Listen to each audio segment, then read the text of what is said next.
So today, so still on this like weird like video vlog. And if you're new here, my name is Janelle. You have to bear with me. Like got work done last week or week before. Got this tooth. Now this tooth. If you know how long it had been since I had been to the dentist, you understand why I'm just like, let's go ahead and get this stuff taken care of. But anyway, um, so today is a day of reflective energy. And not in a way that is lacking accountability, but in a way that is reflective on who I have been and how that has impacted the direction I'm heading. I think for a while I was operating in a space of hurt due to the relationship with my ex, and opening space to reflect on how this has impacted my life has released some of the reflex to brace for impact. Ironically, it has often highlighted where my boundaries are weakest, because when you give the opportunity for space to be held, space does just that. Moving and conforming to the boundaries, testing and pushing limits to maximize its comforts. But the beauty of healing is the ability to see and understand realities and make hard decisions to protect your peace. I think I've said this before, but there is no blueprint towards happiness. There is no blueprint towards peace, because life will inevitably come and test the work that you have done while showing you where you still need to tighten up. When you are at the precipice of something amazing or life-changing, life will inevitably try to pull you back into old patterns and habits. I can say this because I'm watching this play out in my life at present. For me, I have been very active about talking about moving on from my ex due to the experiences shared. However, one conversation has opened access back to this portion of my life where I'm trying to walk away from. I've said it before, there's no right or wrong answers. However, for me, I get lost in what ifs and have to walk back to my convictions. You forget the experiences that led you to the decisions made. You forget the tears, not completely, but you feel the sense of comfort that comes with familiar routine. And slowly, the peace that you have been fighting for begins to erode away to make accommodations to a past that no longer aligns with your present. This is the point where you need to remember, especially for me, about your boundaries. They will save you. You need to remember that while everyone can change, actions always speak louder than words. You will have to remember that the paths that you set to move towards, and then give yourself grace in any space that took a hit while you were being tested. It's not easy. I often struggle with the notion because I'm not a perfect person. I have many flaws. I have existed flawed and have lived and loved as a flawed individual, like we all have. And as such, I never want to be thrown away while navigating my challenges and deficiencies. However, I've realized this thought process is inherently selfish, because if I'm not right for you in the moment, if I'm doing harm to you, then it becomes your duty to yourself to move in a way that is best for you. You only have one life to live, and you owe it to yourself to be happy. You owe it to yourself to heal from the things that keep you repeating cycles, to heal from your own misunderstandings so that you can be the best version of yourself for yourself. Not because anyone else wants it to be, but because you deserve to navigate life as your most authentic self. And to do so, you have to confront yourself and your systems of beliefs and the things that have cultivated those beliefs. And a lot of people do not realize hurt cultivates beliefs. Trauma cultivates beliefs. When your needs are not met, those cultivate beliefs, and you operate in systems of lack. You operate in a systems of negative perception. You operate in a system of, well, this could happen and this could happen again, or this is that and the third. And so if you're looking, for example, even if it's to reconcile, even if it's to move on, even whatever it is, right? Because you haven't confronted yourself and addressed the notion of systems of beliefs that were formed in negative stimuli, you will repeat the same patterns. So you have to stand true in your convictions. You have to move through the life cycle of your convictions and the path that you establish, because you have to break cycles. The ones that you've been conditioned to be comfortable in, you have to break those. And it's going to be hard. It's going to be uncomfortable, but you have to break those cycles. As a person who naturally ruminates on everything, I have a hard time staying mad, even harder time holding grudges. Like personally, like there is not a person on this planet that I have a grudge against. I can't hold grudges. Like I can be mad at you And even then, like, it's not going to be long, because I'm going to think about it. And even if it takes a few days, a few weeks, a few months, a few years, I'm going to think about it. And at some point, I'm going to reach out to you. At some point, I'm going to be like, you feel me? And I'm going to express, one, how I feel about the situation, apologize if there's apologies that need to be had, and then go from there, because life is too short.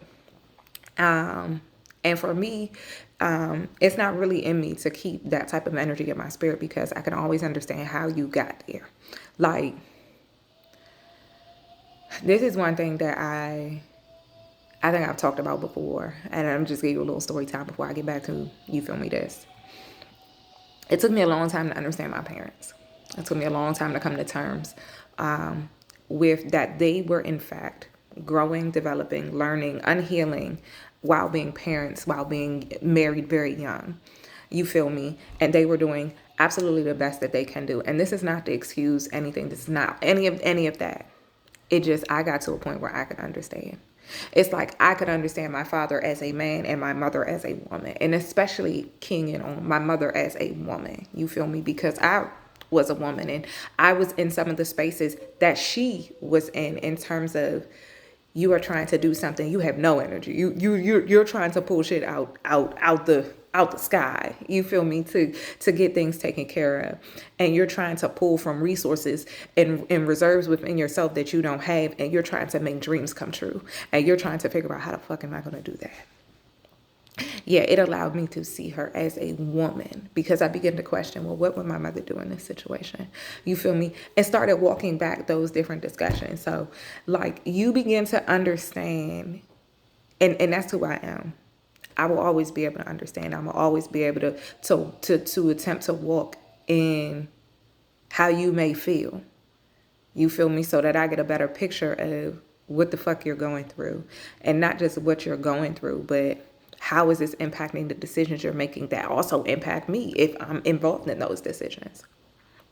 So, and this is what I say, I generally understand the whys, even if I'm the one impacted. And as such, I forgive very easily. Very easily. This is how I keep walking into different cycles. This is how I have walked into so many cycles that needed to be broken years ago, because I am so easy. I forgive very easily. I forgive at the expense of myself oftentimes, not just the expense of myself, but the growth of the other person and the growth of myself. Because sometimes you need to move forward and allow people to heal, because hurt people, and not all the time, because not everybody hurts people, you feel me? And then sometimes hurt doesn't look like hurt. Sometimes it's just leaning in too closely into people and siphoning, their comfort, siphoning the peace that you might get with them, siphoning the understanding that you might get with them. And that's not necessarily hurtful, but it can be over time. You feel me? And so sometimes hurt doesn't look malicious. Sometimes it's just, like I said, leaning in too closely and relying heavily on emotional connections to fill voids that have been left due to hurt that has been experienced. And this does not mean anyone is necessarily or inherently bad.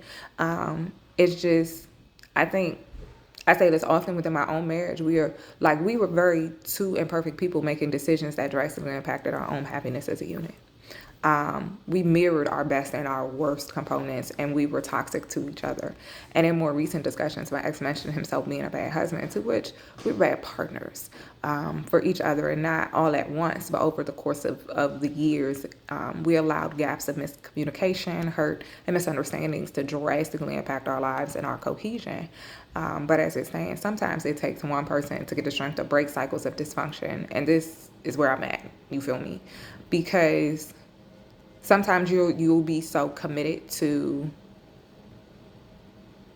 who you are in that moment that you won't realize that you can grow beyond this. You're stuck at a ceiling because no one's willing we're all just comfortable. And that's the point. You got to be uncomfortable to change. You have to be uncomfortable to change your life. You have to be uncomfortable. You have to make the decision to be uncomfortable, to be afraid, to actually risk something, to be able to change your life for the things that are going to be best for you moving forward. whatever that looks like. You feel me? Because life is funny. I will say that life is hilarious. Life is hilarious. Let me tell you, some years ago, I got into 2 car accidents in one day, right? The first, guy turned in front of us, totaled the car, whatever. Went to the hospital via ambulance, right? The second accident, we're in an Uber. The ambulance that took us to the hospital 5-6 hours before that rear-ended the Uber. So when I say life is sometimes actively hilarious, it is actively hilarious in ways that you'll be like, what the fuck? You can't make this shit up.